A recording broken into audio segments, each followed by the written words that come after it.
I'd now like to introduce Jennifer Nahrgang. She is the Palmer Professor of Management and Entrepreneurship at the Tippie College of Business at the U of I.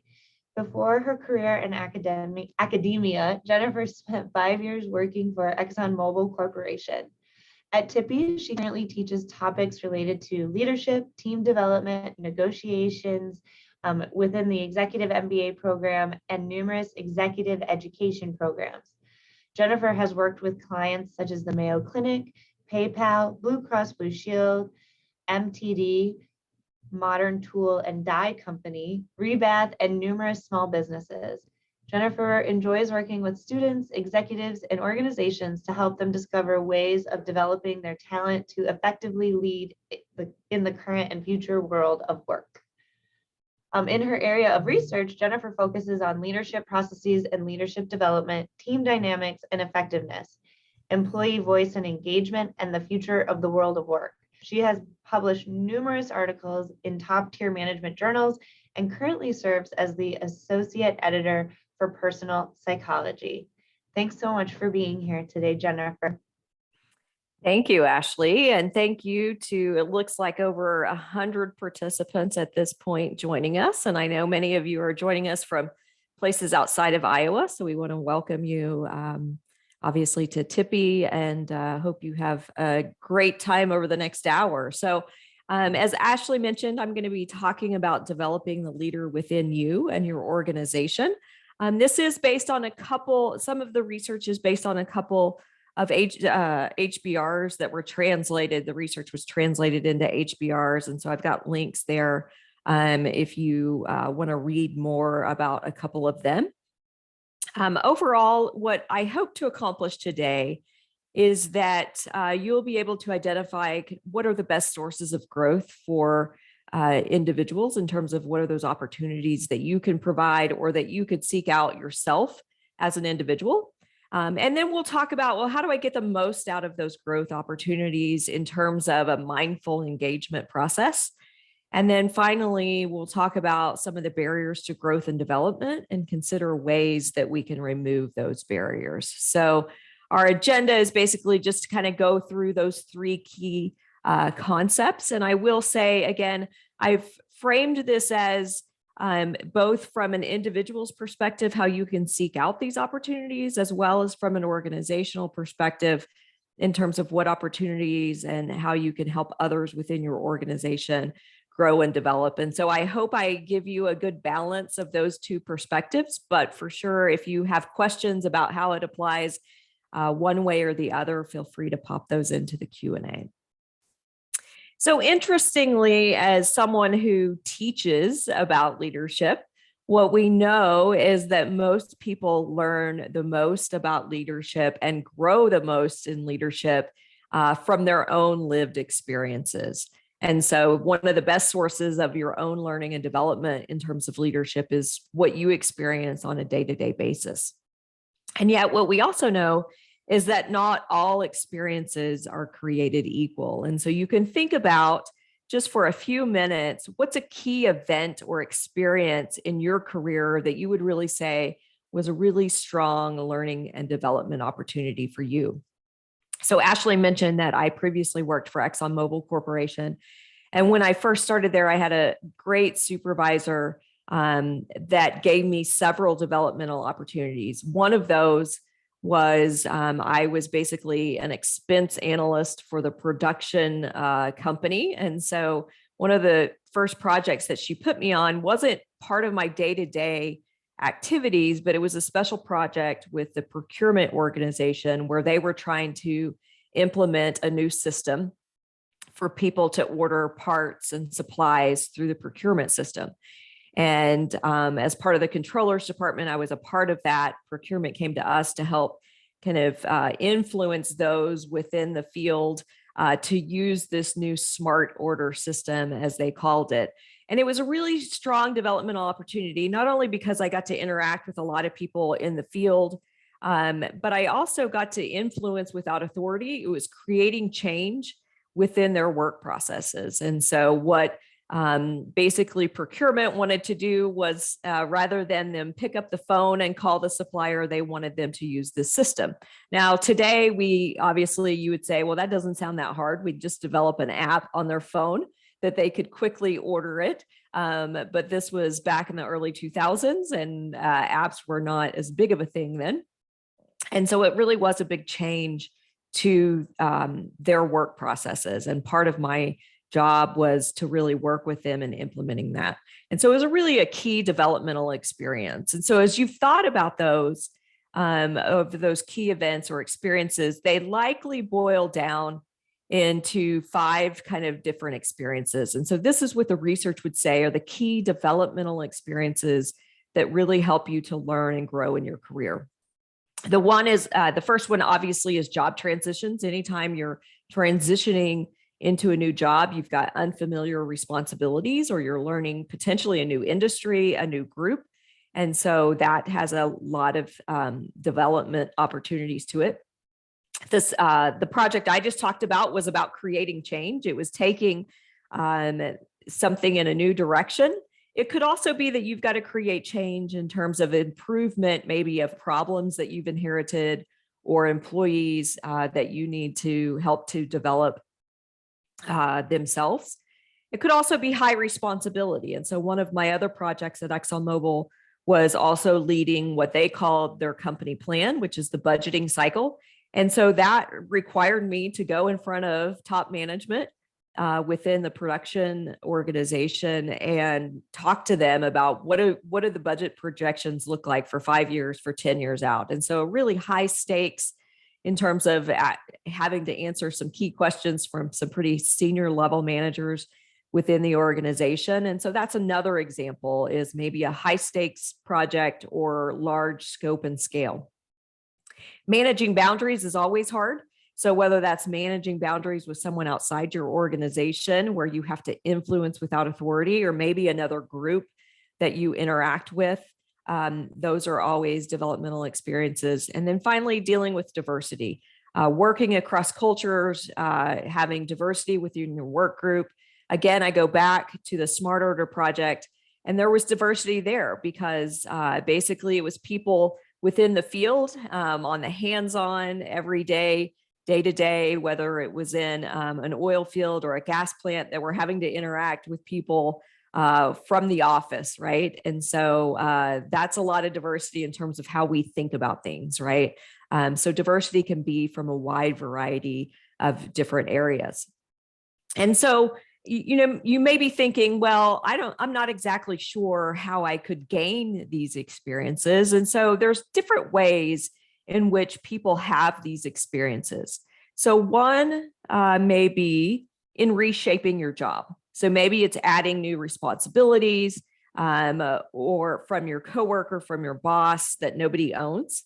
It could also be taking on a temporary assignment. So can you seek out tasks or responsibilities that are bounded by time, whether that's maybe a rotation or even a task force, or as I just talked about, a project.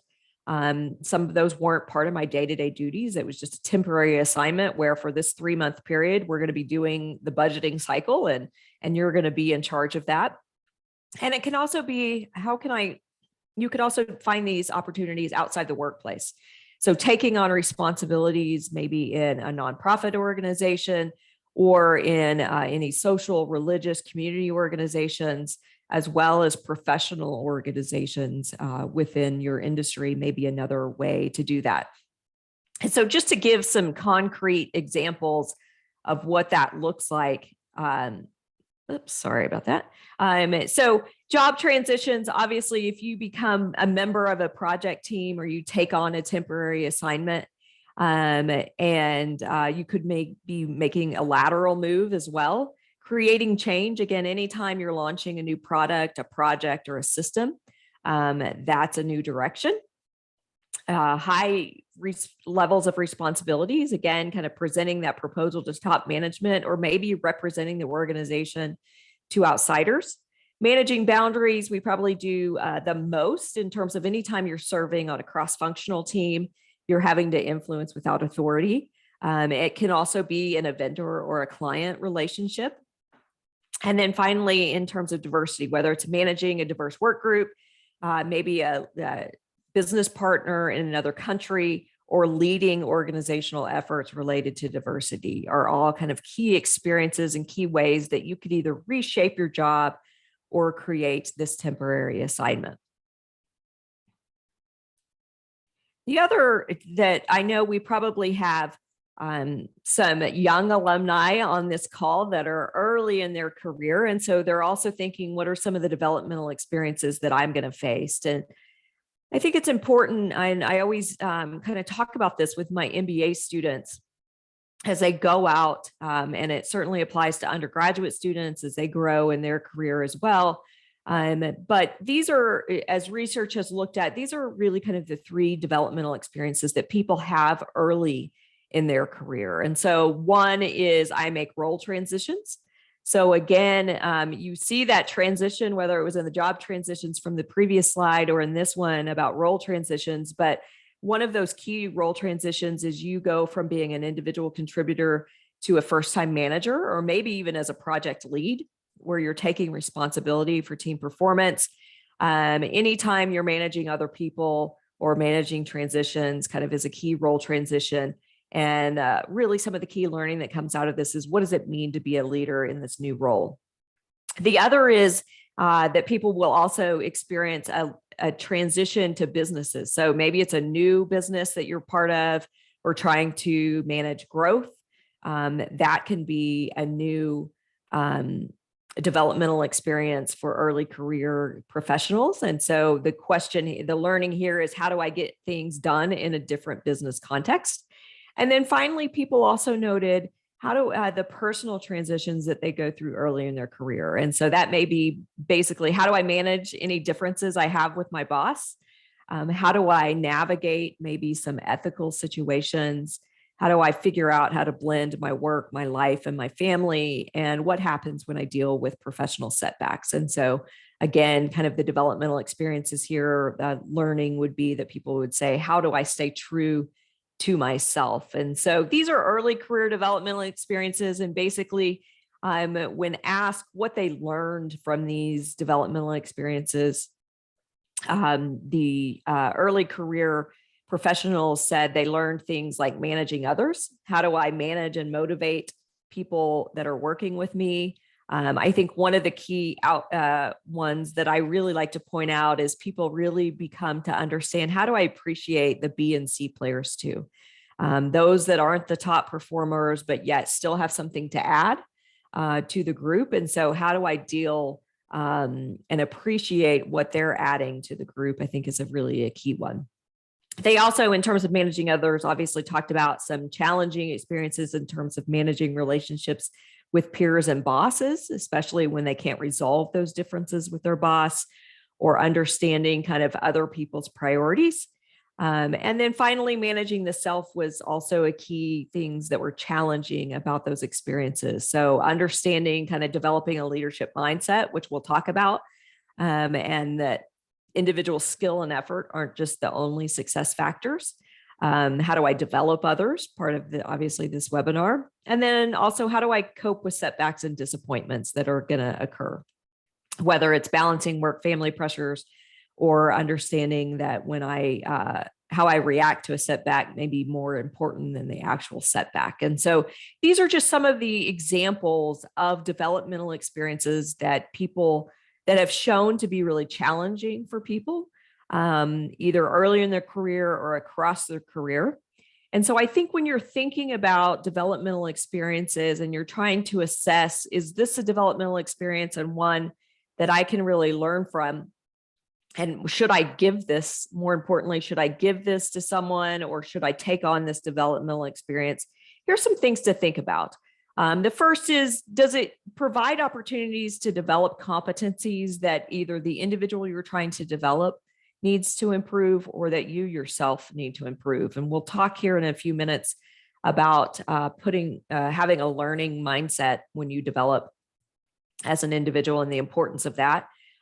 You also obviously have to think about the risk the organization would be taking by putting someone in this assignment. And so it may be small projects. Again, Some of the early projects I got involved in with ExxonMobil wasn't a huge risk, right? The procurement system wasn't being used. And so any movement that we could make on that front to have people move towards using the system was a win for the organization. Will it take advantage of some of the individual strengths? Are there some relationships in the assignment that would enhance learning? So maybe there's somebody that you can see would be a really good mentor for someone, or that you want to mentor you. And then obviously developmental assignments are always helpful when they're motivating to the individual.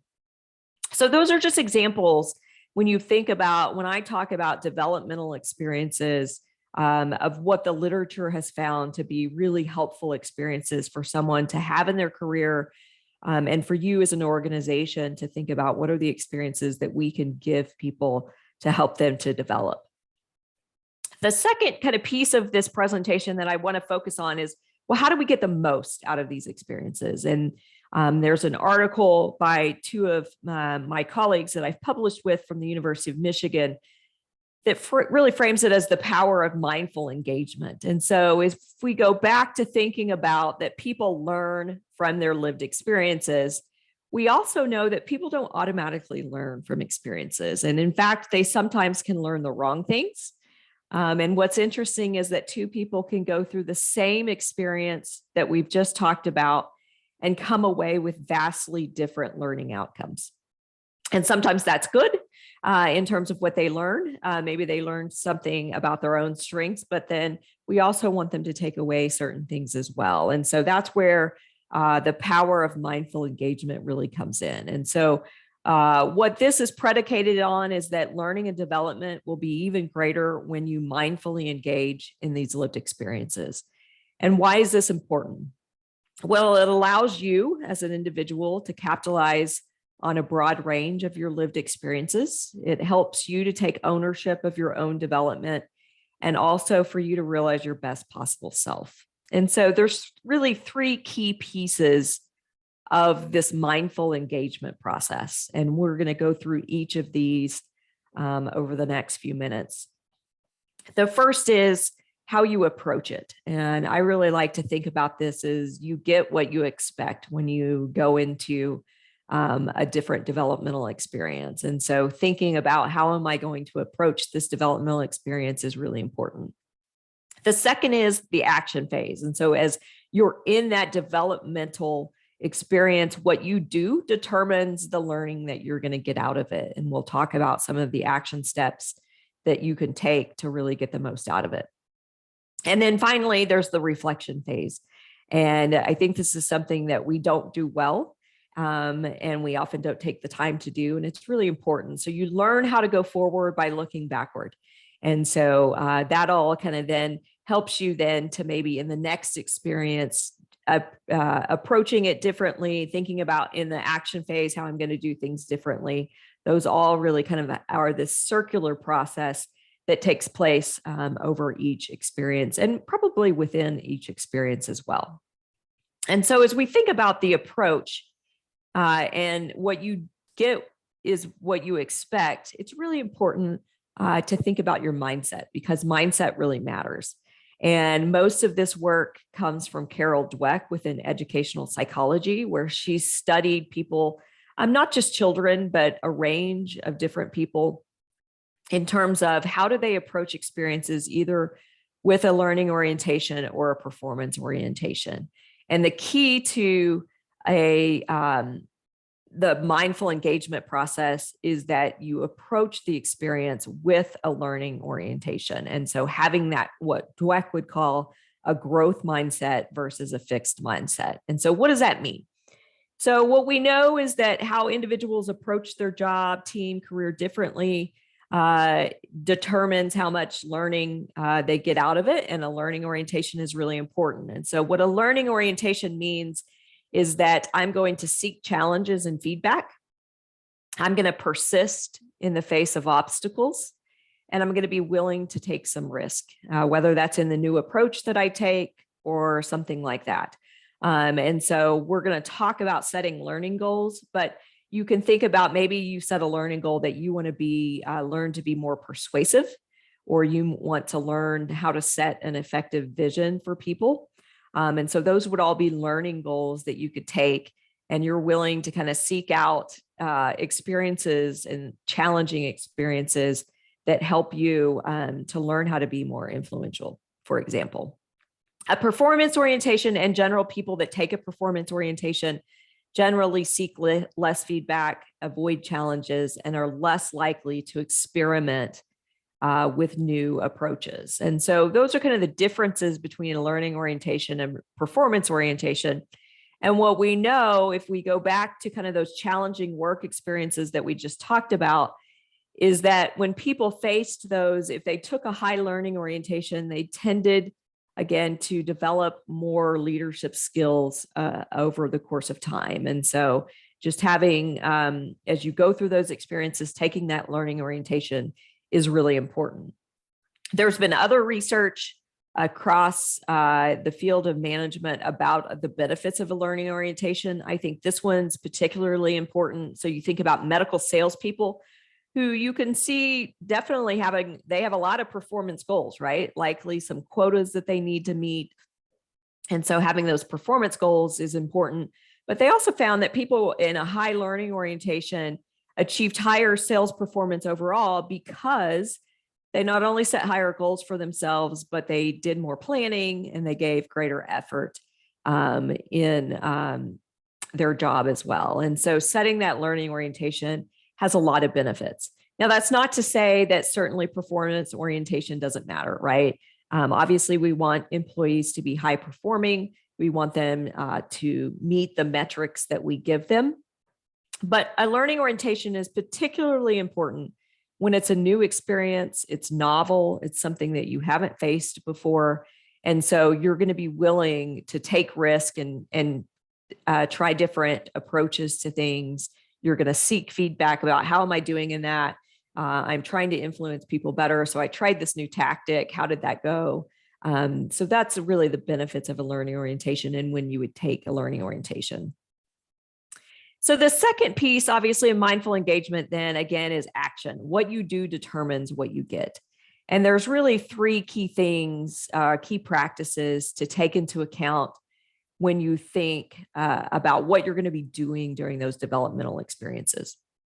So the one is to actively experiment. So if you look into educational research about learning, how you craft an experience, the experiment with different approaches really matters. And so you're in this actively experimentation, you're really trying to find out what works for you in the situation. And based on your learning goal, think about some experiments you could engage in. So again, if you set a learning goal about being more persuasive in group settings, you might design experiments where you play with the timing of your influence attempts, the passion within which you speak. There's different influence tactics that you can use that you might want to try. The succinctness of your message. Those are all different ways that you could actively experiment as you try to approach that and achieve that learning goal of becoming more persuasive in group settings. You also want to seek feedback. And so what's interesting is we talk a lot about giving feedback. But what we also know is that people learn when they seek and receive feedback because it gives you information about changing your behavior or ways to manage your expectations. And so we talk a lot about how managers need to give feedback, and that certainly is true. But as an individual going through different developmental experiences, it's really important that you seek out that feedback. And there's some really strong benefits, not only in terms of the information that you get, but those who seek feedback are also viewed more highly than those who don't seek feedback.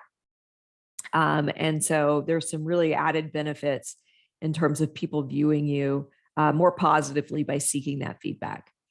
And then finally, the practice of action would be self-regulation. So regulating kind of your mind as well as your emotions. And so again, it's not just negative emotions. Like I found a setback in this experience and I'm really mad about it, or I'm down on myself, but even highly positive emotions can interfere with learnings. And so think about ways that you can maybe give yourself some a boost of energy to reinforce your learning, or seek ways in terms of getting feedback again on how did I emotionally react in this situation, are all things to kind of experiment with in this practice of action. And I talked about this most obviously in the last slide, but the benefits of feedback, again, it's going to give you information. It also helps you when you seek feedback, it really creates this positive impression of others. And then yet what we know is that HR executives would say a manager's inability or unwillingness to have difficult feedback discussions is one of the biggest performance challenges. And so again, you may need to seek that feedback as an individual. And then finally, in terms of reflection, and again, the reflection phase is just really you learn how to go forward by looking back. And why is this important? So I think most of us can relate to this in terms of a manager often rushes from meeting to meeting. Even if you're not a manager, even in your day-to-day basis, you're probably checking your email a lot, extinguishing fires. We probably don't make many phone calls anymore. This was in 2002, this quote was, but we certainly are on a lot of Zoom calls, right?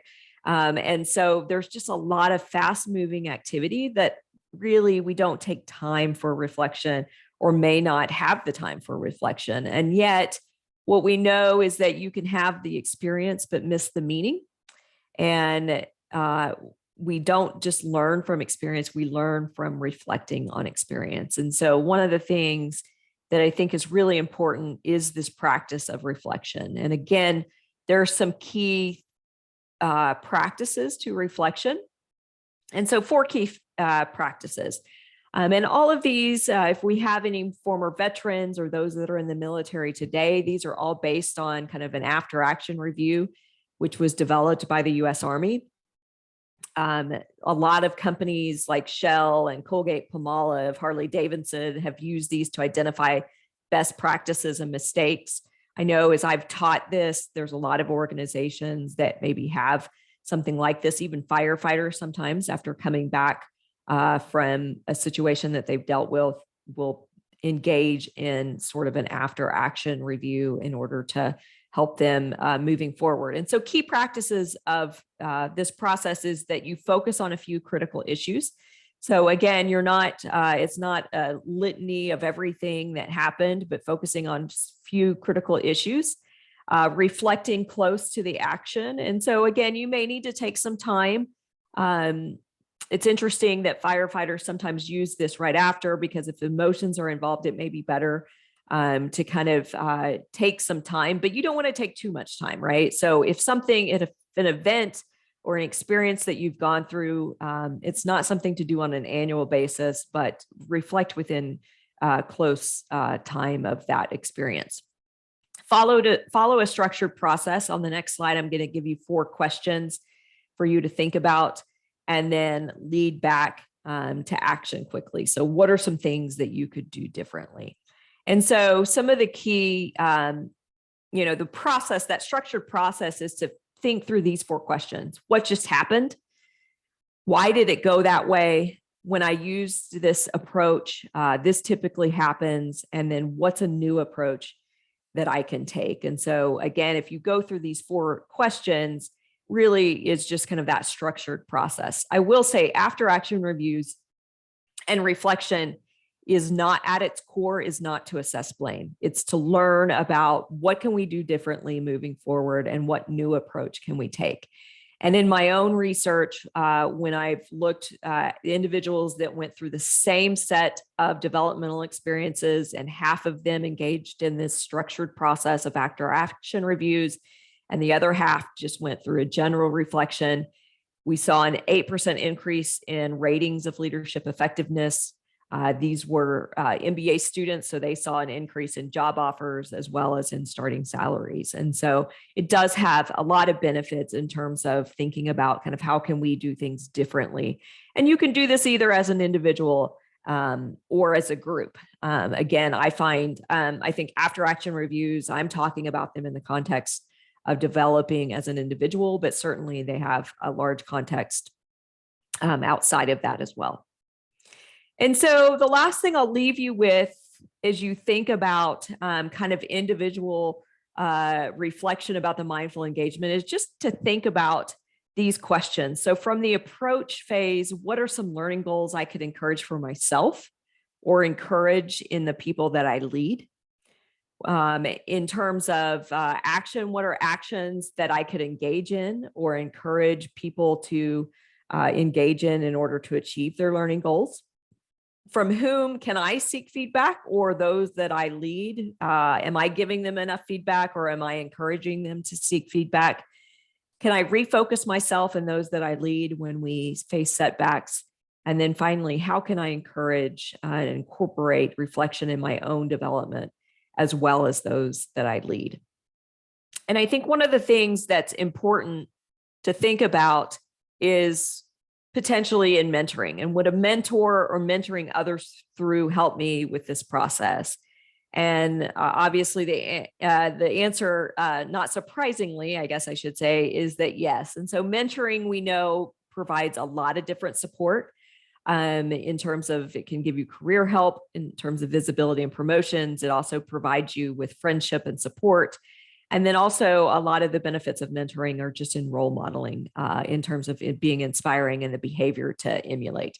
A lot of benefits of mentoring, some hard benefits, career opportunities, chances for promotion. Soft benefits, people that are mentored generally have higher work satisfaction, professional identity, self-efficacy, and the perceptions, higher perceptions of career success. I think one of the key things that I wanted to point out in talking about mentoring is that we really have begun to think of mentoring differently. And so we think of mentoring as more of a developmental network now, because it's difficult for one person to provide all those types of support that I just talked about. And so it's really important to think about kind of shifting from this traditional mentor to this developmental network. And I like to think of the developmental network as your personal board of directors. It's a subset of people in your overall network who facilitate your learning and advance your career. And again, they don't all have to come from your own organization. So I'm not talking about a concept where you go and find five mentors within your organization. They could be people from your social life or personal life. They could be former professors, perhaps. They could be people from professional organizations, or maybe from an organization that you previously worked. But the idea is that think about this developmental network and who can consider people who have been mentors in your life, again, from work, from family, from school, from your community. What type of assistance do they provide? And just really think about kind of the strength of those relationships. And they don't all have to be really key, strong relationships. They can be more distant relationships, maybe that provide you with information when you need it. And so just think about that in terms of kind of an individual reflection as you think about your developmental network is who are those people and what do they provide for you? And how strong of a relationship is it? Are they well connected within the organization? Maybe another way to think about in terms of developmental opportunities as well. So that concludes kind of that piece of how do we develop and grow through the process of a mindful engagement. And so for the last 10 minutes or so, I want to talk about kind of what do we know about some of the barriers to growth and development. And this is based on some of my more recent research in thinking about when have you seen people that are reluctant to lead in your organization. So as you ponder that, I think it's interesting to think about why would individuals be reluctant to lead, especially when typically in organizations, they're in a context in which leadership is desired. They care about the goals that the organization wants to achieve. And more importantly, they have the capabilities to lead.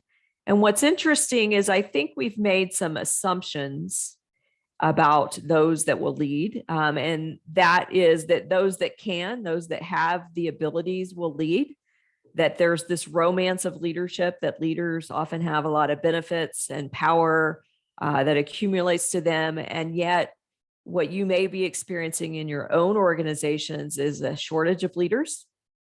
You may, as a team lead or as a supervisor, find that people don't always step up to lead in that collective work and that group work. And what I think might be happening, and this is just to get kind of this song from Hamilton in your mind, because we all love this, is that people may have a more realistic view of leadership. And so there's a great song in Hamilton from King George where he comes out and he talks about, do you know how hard it is to lead, right? And that it's much harder when it's all your call. And so I think that that's a more realistic view of leadership, and that may be what's going on when people are reluctant to lead. And so what we found in our study was that indeed people are reluctant to lead, often because they see risk for themselves in terms of leading. And what do we mean by risk? We mean that they basically have, they feel like they might be personally vulnerable to negative consequences if they step up and lead. And we, in particular, found 3 types of risk that people perceived when they were deciding whether to step up to lead. So the first was interpersonal risk, that if they step up to lead within this group, that they might harm relationships with other people. The image risk, that the act of leading may impair other people's impression of themselves. And then finally, the risk of being blamed. So if I lead, then I could suffer personal consequences if things aren't successful. So here's just to give you a little bit of kind of the flavor for these types of risk. Here's some quotes. So in terms of interpersonal risk, people thought I might risk alienation.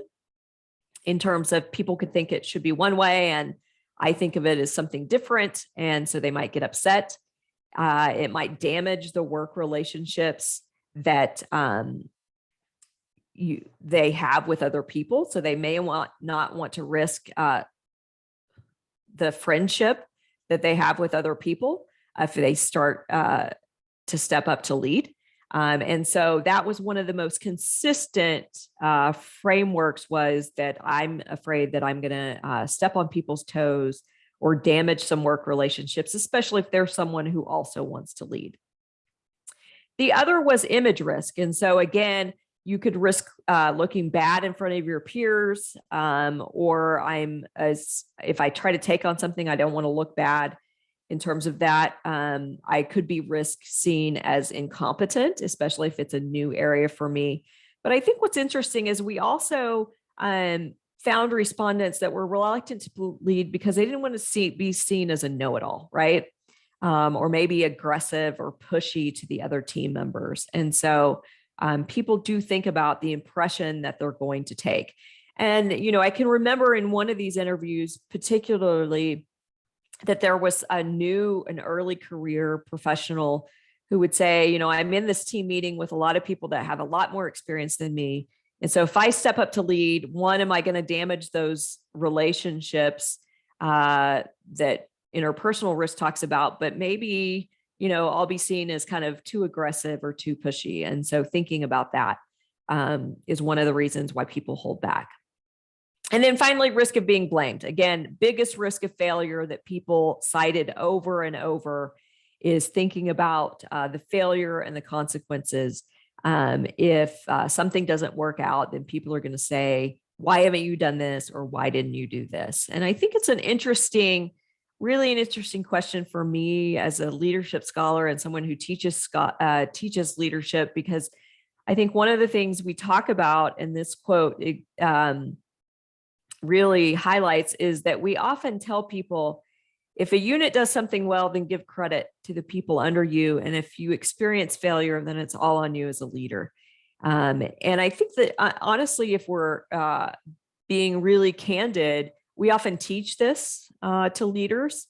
And certainly it is important to give credit to people, but and we don't want to blame people, right? But what we find is that leaders are really finding on themselves that they will experience that failure, and it will all be on them. And that makes them reluctant to step up and take these opportunities that you may be wanting to give them.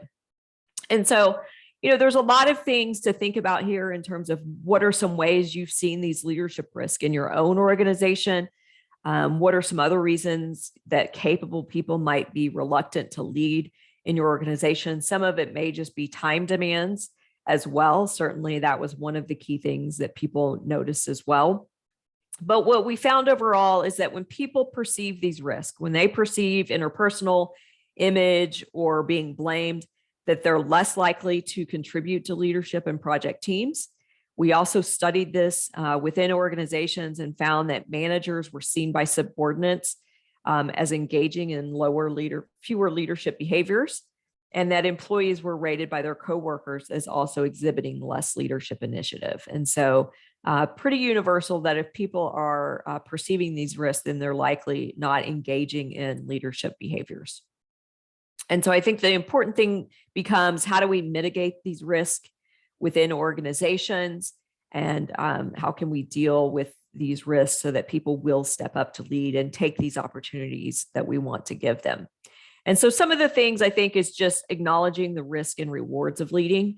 I think if you really went down the road of asking people what are the biggest risks that they would face in maybe taking on this project or this developmental experience, the risk actually are quite low. Provide support for those risk-sensitive colleagues. So again, if go back to the example of where it was a young employee who was in a team of more experienced professionals, they really felt really sensitive to the risk of these. And so thinking about how can I provide support for these. We also found that team conflict played a large role, and that anytime there's conflict on the team, people are less likely to step up to lead and really perceive these risks to be higher. And then how can we find these low stake opportunities for people to try out leadership? And that's really what those developmental experiences are about, is what are some small projects that we can give people to continue to develop them as leaders before we put them into some leadership positions. Some other ways to mitigate these, obviously an inclusive climate where people feel vulnerable, that they can express, these are my concerns about stepping up to lead. We've talked about the benefits of mentoring. It's also really important to have advocates within the organization that are willing to advocate that people take on certain roles and projects. And then also just recognizing and unlocking some untapped capabilities. And then the last thing that I want to talk about is just once individuals step up to lead, what do we find? And so in another research study that we've looked at, we do find that when people are asked to step up to lead and they become kind of the informal leader in the team, they do feel valued and they see benefits to their career growth. But our research also suggests that they have reduced energy levels and at times can also have lower job satisfaction. And so again, just some quotes for you from people that were engaging in informal leadership. They felt responsible, obviously, for the team. And so it really just was a lot of extra work for them, which was exhausting. And so that was one of the key reasons why they what they experienced from being an informal leader. The other thing that they found was that they often found a lack of understanding and support from their formal leader. And so understanding kind of from my formal leader, what support you can give them. They maybe felt stuck between both their peers and their formal leader, and having to coordinate across both of those was really challenging for them. And then it was just really key that everybody was on the same page. And so how can managers and organizations support informal leaders once they step up? Obviously important to communicate your expectations and give them your trust. Make sure that they know that you have confidence in what they can do and that you're there to support them. Don't just abdicate. What we found is when they talked about formal leadership support, it was almost as if now that you're the informal leader, I'm going to step away and let you do this on your own. But it's important to continue to be there and be their leadership coach, and to continue to nurture informal leadership capacity in your team. And I can tell you that's difficult, right? From my time at ExxonMobil, I left there as a supervisor, and you know who your go-to people are, right? And so we really need to think it's outside of kind of the people that we always go to. How can we continue to nurture informal leadership capacity within our team across all individuals? So that's all that I have. And, one of the things I always like to do, and again, somewhat of a reflection, is for you to think about what's one conversation that you'll have when you return to work based on your discussion today. What's one specific action that you will take when you return to work based on our discussion today? And so those are just kind of two questions for your own learning and development out of this 45 minutes that we've spent together for you to think about. The last thing I'll say as we turn to kind of Q&A is obviously, if you want these developmental experiences like this for your organization, always feel free to reach out to me. I'm happy to talk with you. I will also say that we have a great Tippie Leadership Collaborative here at the Tippie College of Business that those of you that have attended other webinars may have heard about. And so we can, provide some educational programs, guest speaking, as well as research partnerships to help you solve problems in your organizations. So Ashley, if it's okay, I'll turn to the Q&A. So one of the questions was around the idea of a growth mindset and how much evidence of brain science there is behind this. I'm not familiar with the articles that you're talking about. My guess is when they talk about brain science, they're actually talking about either science of kind of fMRI technology or some specific technology that looks at what lights up in the brain when people take a learning versus a performance orientation. What I can tell you is that, Carol Dweck's work, and she's got a book about mindset. Her evidence in terms of educational settings is pretty strong in terms of the impacts on a variety of different organizations. And in the classroom, how beneficial it is across a variety of different individuals. And so we also, a lot of Tippie here within our diversity, equity, inclusion, really encourage professors to talk about a learning orientation within their classrooms, because we find it to be a more inclusive environment when we take a learning orientation. And so I would say that there's some pretty strong evidence from educational psychology behind kind of the outcomes of taking this growth mindset. Whether the brain science, I'm not as familiar with that and whether it lights up or not, but I can tell you the science in terms of the outcomes of learning and what people achieve by taking a learning orientation is pretty clear. Another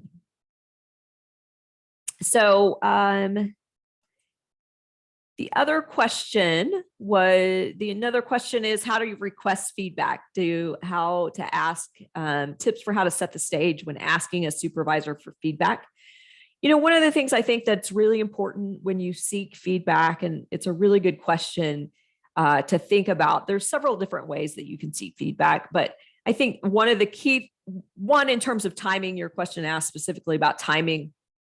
I would always, when we think about 360 feedback and those type of things, we always say, take it out of the timing of performance evaluation. So if you have a time of year where you're being evaluated for performance, separate it from that. That's one thing in terms of the timing.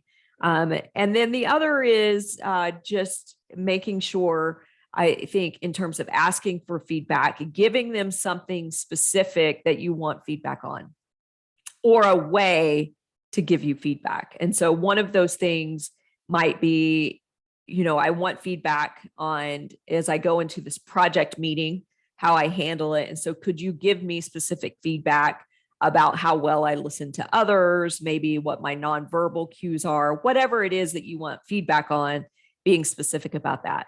You could also ask them for, ways to feedback. What are some things that I could start, stop, continue doing in terms of my job? There also is a experiment or where you can do a reflected best self. And so that's actually asking, kind of similar to Strengths Finder, asking 10 different people to give you some feedback on your strengths. And it's not to stoke your ego, but just so that you can understand, what are some of my strengths? And then you can kind of sort those and look for common themes. And so that's what I would give you in terms of thinking about being specific about what's the feedback what type of feedback do you want? Is there something specific about your behavior that you want feedback on? That will really help when you request that feedback. The other question is, any advice for how to lead, even informally, when you are the risk-sensitive colleague, so the chronic overthinker, or someone who says if it's not perfect. Again, I think putting yourself in that that mindset of learning and taking that learning orientation. So thinking about what are the things that I want to learn and how can this experience help me in that is helpful, and what's a risk that I'm willing to take. And as you think about those risks, I think one of the things that those risk sensitive colleagues is if you really think about what's the key risk that could occur, in most cases, it's not as detrimental of an outcome as you think. And so it's not that you're going to get demoted or anything like that. And so I think thinking through what are the true risks will help you to understand that maybe it's not as risky as you think. And if it is, then I think thinking through what are some ways that I could mitigate those risks. So if this is a project that has some pretty large stakes, are there people that I can go and get feedback from prior to presenting the proposal or something like that, that may be helpful. So hopefully that helps in terms of if you're the risk sensitive colleague, how can you step up to lead? So another question, how do you deal with toxic leaders? Man, that's a webinar for another day. We actually have a webinar on that. And so I would encourage you to go find that webinar on Tippie's website. I think, toxic leaders are difficult. And so I guess my best advice in terms of kind of your own learning and development is they likely aren't going to develop you as well as other people. And so seeking out maybe some developmental experiences outside of that toxic leader, whether it's in professional organizations or community organizations where you can get some of those experiences, is helpful. The other thing I think toxic leaders are obviously focused on performance a lot of times, right? And so if you can show how you learning or developing in this area will help you to perform better, that might be another way to approach toxic leaders. But I definitely would encourage you to look at the webinar. I think Steve Courtwright did a webinar just like this on Tippie's one of these webinars. So for sure, check that out. And then the other question is resources or recommendations for leadership and advancing racial equity within organizations, especially nonprofit organizations. So as I said, I have to think about in terms of resources or recommendations. I think the diversity, equity, and inclusion, I think, again, going back to this presentation, we do find that having kind of this learning climate or taking a learning orientation and having people take that learning orientation does result in a more inclusive climate. So I think that's helpful. I think also understanding the racial differences of why people may not want to step up to lead. So again, making sure that those opportunities are developed or equal across people within your group, or recognizing whether it's racial equity, gender, maybe age differences, all of those can play an impact as to whether people step up to lead. The most obvious one we saw in our research was of age differences, but certainly I would think there's others as well. And so making sure that you're cognizant of that as a leader is really important as well. I think those are all the questions that we have, and we only have a few more minutes. So I will turn it back over to Ashley for some final wrap up. Yeah. There was a question that popped up in the chat, so I thought I would kick that to you to address. She asks, how do we handle developing others when the organization is understaffed? I am in HR, and as a non-revenue producing function, I found staffing to be an issue for the last 20 years? Yeah. So what's interesting is, that's a tough one. I think by being understaffed, you're probably developing people to step out of their roles and having to take on new responsibilities. And so I think framing it in that way may help. Outside of that, obviously you can't necessarily give them more work because you're already understaffed, right? And so I think it's thinking about what are the opportunities that they're currently doing that maybe they wouldn't be doing otherwise, that you can frame as more of a developmental experience for them. And then I know we're running close on time, but I think one of the interesting questions that you shared with me was thinking about remote work and how will this impact the development processes that you've spoken about? Yeah, so that's one of the things as I put together this presentation that I thought about. There's a lot of kind of popular press articles out there about people that are working remotely, and they're concerned that they won't get the promotion opportunities and things like that. And so we don't really have any evidence of that. I think it's an interesting research question for us to study. But I do think as an individual who's working remotely, you may have to think about what are some of the developmental opportunities that you can ask for. And so again, hopefully this presentation helps you with that. You may also have to think about kind of within a professional organization, what can you do? And then as a supervisor, really important, again, back to the kind of the equity is thinking about, are you giving these same opportunities to people that are either in person, hybrid, or remote? And just making sure that we've got equity within that. Well, thank you so much, Jennifer, and thank you everyone for attending the Tippie webinar series presentation, Developing the Leader Within You and Your Organization. Jennifer has her contact information available on the screen right there, so feel free to reach out to her with any additional questions or comments. I'm sure she'd be glad to chat with you offline. When this event ends in just a moment, you'll see a quick survey. We'd be grateful if you could share your thoughts and help us make future virtual events even better. On behalf of the Tippie College of Business, thank you for joining us this afternoon. And as always, go Hawks.